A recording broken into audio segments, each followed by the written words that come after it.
यदि आप मन को लुभाने वाले नए नए गीत और संगीत सुनना चाहते हैं तो देवांगन प्रेजेंट यूट्यूब चैनल को सब्सक्राइब करें।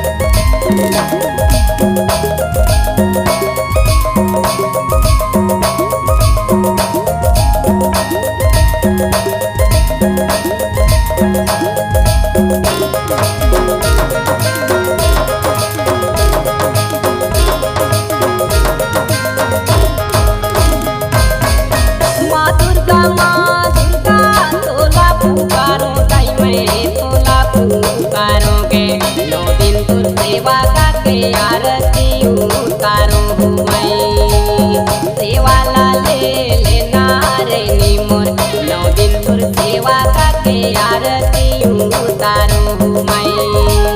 माँ दुर्गा तोला पुकारो ताई मैं तोला पुकारो महामाई मोर 9 दिन तुर सेवा के आरती उतारो मैं सेवा ले लेना रे निमोर 9 दिन तुर सेवा के आरती उतारो मैं।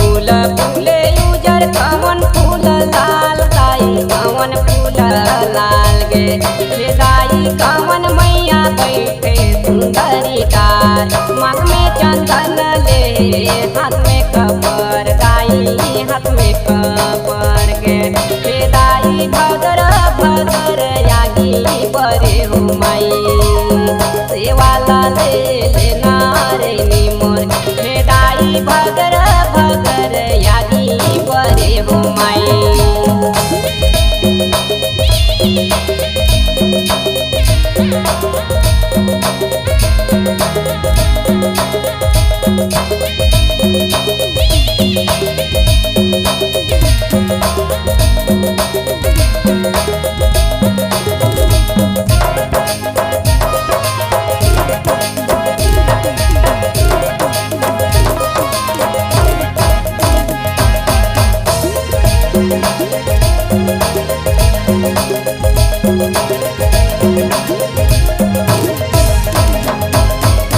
बेला फूल उजर फूल देवी फूल लाल दाई देवी फूल लाल गे दाई सातो मैया बैठे निमिया के डार मांग में चंदन ले हाथ में कपर दाई हाथ में कपर गे दाई भदर भदर यागी बरे हो माई सेवा ले लेना रे निमोर दाई भदर भगर यागी बरे हो माई।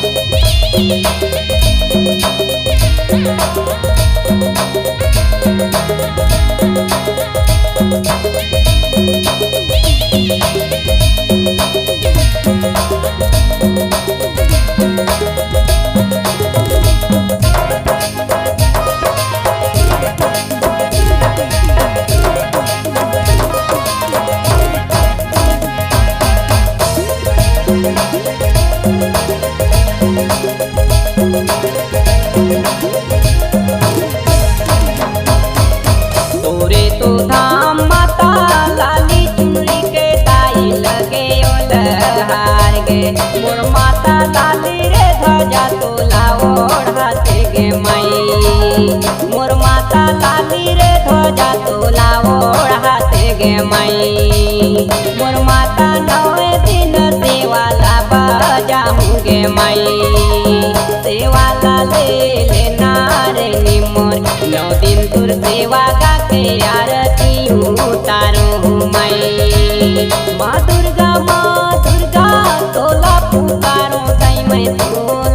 पुकारोगे, 9 दिन तुर सेवा का के आरती उतारूं मैं। सेवा ला ले लेना रे निमोर, 9 दिन तुर सेवा का के आरती उतारूं मैं। सेवा ला ले लेना रे निमोर, 9 दिन तुर सेवा का के आरती उतारूं मैं। सेवा ला ले लेना रे निमोर, 9 दिन तुर सेवा का के आरती उतारूं मैं। 9 दिन तुर सेवा का के आरती उतारूं मैं। 9 दिन तुर सेवा का के आरती उतारूं मैं। यदि गीत और संगीत में आपका रुझान है तो चले आइए देवांगन रिकॉर्डिंग स्टूडियो वाड्रफ नगर, मोबाइल नंबर 7225 91 31 08।